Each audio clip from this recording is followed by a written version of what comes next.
हाँ सैफुद्दीन साहब, गुजारिश है कि जो टूरिस्ट विलेजेस गए थे उसके लिए फंड्स भी वागजार गए थे।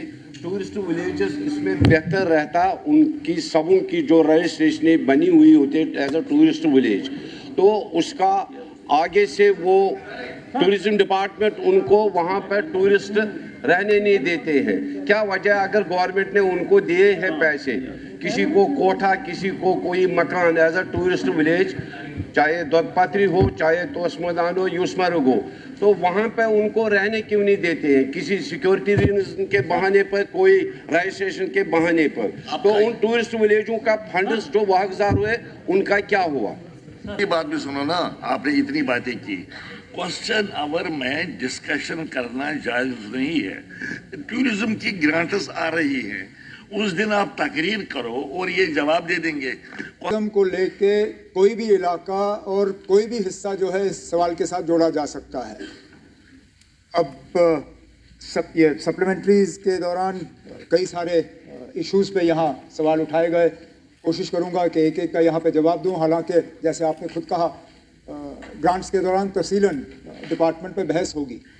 पहली बात ये, डिपार्टमेंट में हम खुद मानते हैं कि रजिस्ट्रेशन प्रोसेस जो है वो कम्बरसम है, उसको सिंप्लीफाई करने की ज़रूरत है।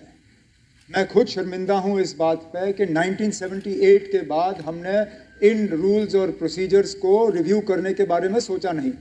इसमें मैं भी गुनहगार हूँ। 6 साल हमारी इससे पहले भी हुकूमत रही, हमने नहीं सोचा।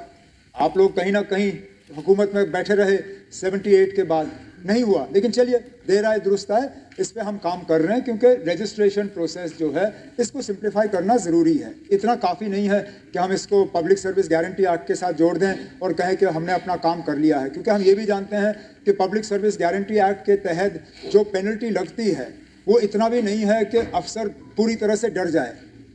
हकीकत ये है, और ये हम मान के चलें, कि काफ़ी हद तक जब ये NOCs जो हैं इनको ज़बरदस्ती रोका जाता है, मकसद यही है कि कहीं ना कहीं टेबल के नीचे से अगर रिश्वत दिया जाए तो फाइल आगे जो है वो चलना शुरू हो जाता है।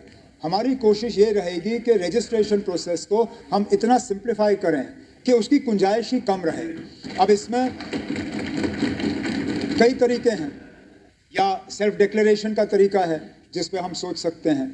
सेल्फ डिक्लेरेशन के बाद तरीका ये भी है कि डीम्ड ग्रांटेड, मतलब ये कि अगर 15 दिन के अंदर अंदर आपको इजाज़त नहीं मिलती तो it is deemed to have been granted. मतलब ये कि डिपार्टमेंट ने कोई ऑब्जेक्शन दिया नहीं, उस पर हम गौर कर सकते हैं ताकि डिले ना हो। मकसद ये है कि प्रोसीजर सिंप्लीफाई हो, क्योंकि टूरिज़्म का हर इलाके से कहीं ना कहीं लेना देना है, कहीं कम कहीं ज़्यादा। अब ऑनरेबल मेंबरों ने पत्नी टॉप के हवाले से बात की, डोडा के हवाले से बात की, टंगधार के हवाले से बात की। हर इलाके में कहीं ना कहीं टूरिज़्म प्रमोशन का पोटेंशियल है। अब हमारी कोशिश है कि इसको बढ़ावा मिले, इसको हम इंक्रीज़ कर लें, जिसके लिए जैसे मैंने आपसे कहा, इन गाइडलाइंस और प्रोसीजर्स को जो है इनको बदला दिया जाएगा। ऑनरेबल MLA जडीबल ने शिकाराज और हाउस बोट्स की बात की। जब ये हम गाइडलाइंस लाएंगे तो पूरे टूरिज़्म सेक्टर को इससे कवर करेंगे। होटल्स, होम स्टेज, जो बाकी हैं, house boat, shikara, taxis, buses, entire ये जो है टूरिस्ट सेक्टर। और आखिर में पोस्ट पहलगाम के हवाले से